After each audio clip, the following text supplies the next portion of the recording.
quality metrics V2, we have a milestone of a few different quality metrics and an initial cut at implementing them completed this week. So a review of that. Let me pull up my notes to remind me of which ones to show you. So this is staging, where the latest version with a couple bug fixes has been released. Canary Cookbook is our Canary Cookbook that we upload to see if things break. We can see that it had been uploaded previously when the supermarket had an old version of Food Critic installed. This is the command to say, hey, run across all of the cookbooks and run quality metrics on all of them. It takes it a second to get up, but you see here, okay, I scheduled evaluations for 38 cookbooks. There are 38 cookbooks in staging. It might take a little while to come around to the Canary here. Nope, all right. It's pretty fast. So we have version 10, which is almost the latest version of Food Critic, because Tim's going to release a new one here shortly.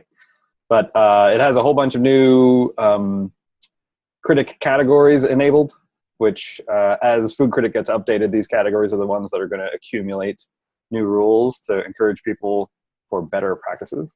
Note here in the output, we don't display the temporary directory that we did the Food Critic evaluation in anymore. It just tells you about your stuff.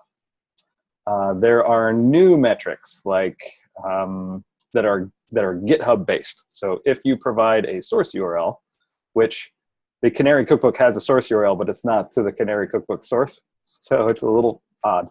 There is no version 2.6.0 tag in the source URL pointed to by the metadata of this cookbook. So it fails the version tag metric.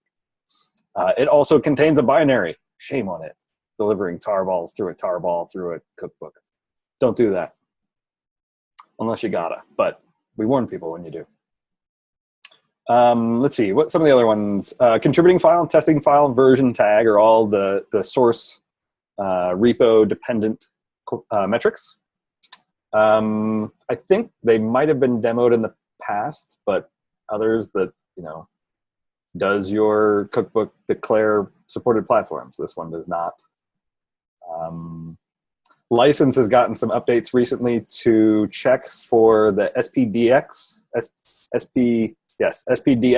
license formats instead of the sort of made-up formats that we've been using for years. So it accepts the shorty lowercase versions are the versions that the Chef cookbook generator produces. And then these are the SPDX formats that we're trying to standardize around. So it'll bark a little bit about weird licenses. I think that's it. Quality metrics. Cool. And Rob, some of these are still admin only, is that correct? Yes. In staging here, you'll note I'm not logged in. In staging, I have flipped them all to be not admin only. So anybody can see them on staging. Several, actually most of them, I think Food Critic and Collaborator are the only two public ones visible on the public supermarket right now. But as this is wrapping up and bugs are getting shaken out, I expect to make them all public end of this week, early next week.